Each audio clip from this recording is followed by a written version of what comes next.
Hello everyone और welcome है आपका हमारी आज की क्लास में। और हम अपनी पिछली कई क्लासेस से अपना टॉपिक कंटिन्यू कर रहे हैं बेसिक अकाउंटिंग टर्म्स।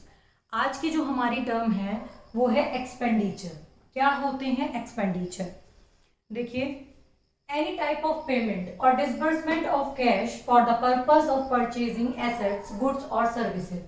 किसी भी तरीके का ऐसा भुगतान या कैश का ऐसा पेमेंट जो हम या तो किसी फिक्स्ड एसेट्स को खरीदने के लिए या तो फिर गुड्स को परचेज करने के लिए या तो किसी सर्विस को लेने के लिए अगर हम कर रहे हैं तो वो क्या है हमारा एक्सपेंडिचर। ठीक है, बहुत नॉर्मल सी बात है, ये सभी को पता होती है कि एक्सपेंडिचर क्या होता है। कोई भी चीज हम ले रहे हैं, बदले में हम दे रहे हैं पैसा, दैट इज एक्सपेंडिचर।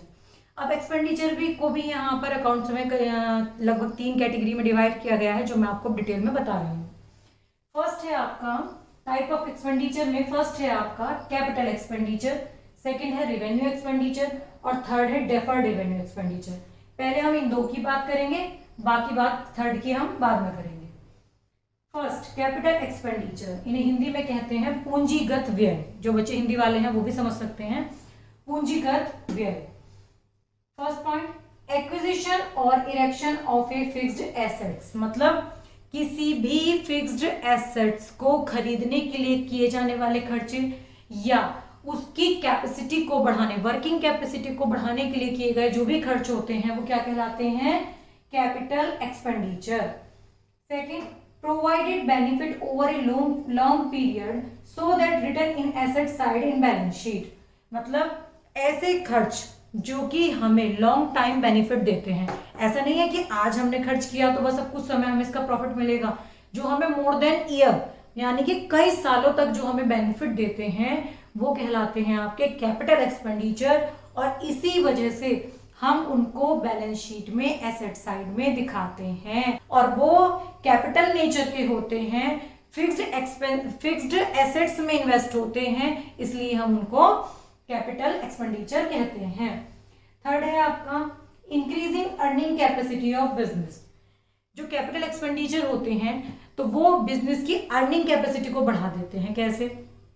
भाई आपकी कोई मशीन है, आपने उस मशीन में कुछ ऐसा इंप्रूवमेंट कराया है जिससे कि उसका प्रोडक्शन की जो कैपेसिटी है वो बढ़ गई है। तो जब प्रोडक्शन की कैपेसिटी बढ़ेगी तो अर्निंग कैपेसिटी ऑटोमेटिक ही बढ़ जाएगी। तो जो कैपिटल एक्सपेंडिचर होते हैं वो बिजनेस की अर्निंग कैपेसिटी को इंक्रीज कर देते हैं। एग्जाम्पल के तौर पर परचेज और erection of plant, building, machine, furniture etcetera. क्या क्या आते हैं कैपिटल एक्सपेंडिचर में? किसी भी फिक्स्ड एसेट्स को खरीदना, उसकी वर्किंग कैपेसिटी को, वर्किंग एबिलिटी को बढ़ाना आपके कैपिटल एक्सपेंडिचर में आता है। ठीक है, तो कैपिटल एक्सपेंडिचर कौन से हुए? जो आपके बिजनेस में बिजनेस की अर्निंग कैपेसिटी को बढ़ाते हैं, आपकी जो फिक्स्ड एसेट्स हैं उनकी वर्किंग कैपेसिटी को बढ़ाते हैं, वो आपके फिक्स्ड एक्सपेंडिचर कहलाते हैं। और ये आपको मोर देन 1 ईयर बेनिफिट देते हैं और बैलेंस शीट में एसेट साइड में शो किए जाते हैं। दूसरे हैं आपके रिवेन्यू एक्सपेंडिचर। अब ये क्या होते हैं? रिवेन्यू जो बार बार हो, मतलब जो बार बार हो, ऐसा नहीं कि साल में एक बार कर दिया। जैसे कैपिटल एक्सपेंडिचर क्या है? एक बार हो गया। भाई ये थोड़ी है कि आप उसे बार बार करेंगे। कोई चीज आपको हैवी अगर मशीनरी में कुछ इंप्लीमेंट करा रहे हैं तो वो एक ही बार होगा, 2 बार हो जाएगा 2-4 साल बाद में। ऐसा थोड़ी है कि एक ही साल में 3-4 बार करा देंगे। लेकिन रेवेन्यू एक्सपेंडिचर जो बार बार होते हैं, day to day running of the business, जो बिजनेस को डेली रन कराने के लिए जो छोटे छोटे या मंथली या ईयरली जो एक्सपेंसेस होते हैं वो कहलाते हैं आपके revenue expenditure. Full benefit received during one accounting year and debited to trading and profit and loss account. जो इनका बेनिफिट होता है वो हमें एक ही अकाउंटिंग पीरियड में पूरा मिल जाता है और इसीलिए हम इनको ट्रेडिंग में या फिर प्रॉफिट एंड लॉस में दिखाते हैं, ना कि बैलेंस शीट में। क्योंकि जो खर्च हमारे बार बार होने वाली नेचर के होते हैं, रिवेन्यू नेचर के होते हैं, उनको हम ट्रेडिंग या प्रॉफिट एंड लॉस में डिनोट करते हैं।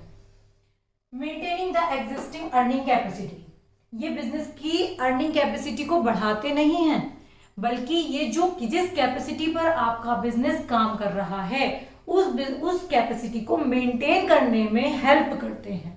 ठीक है, एग्जांपल के तौर पर salaries, wages, rent, electricity charges, cost of goods sold etcetera.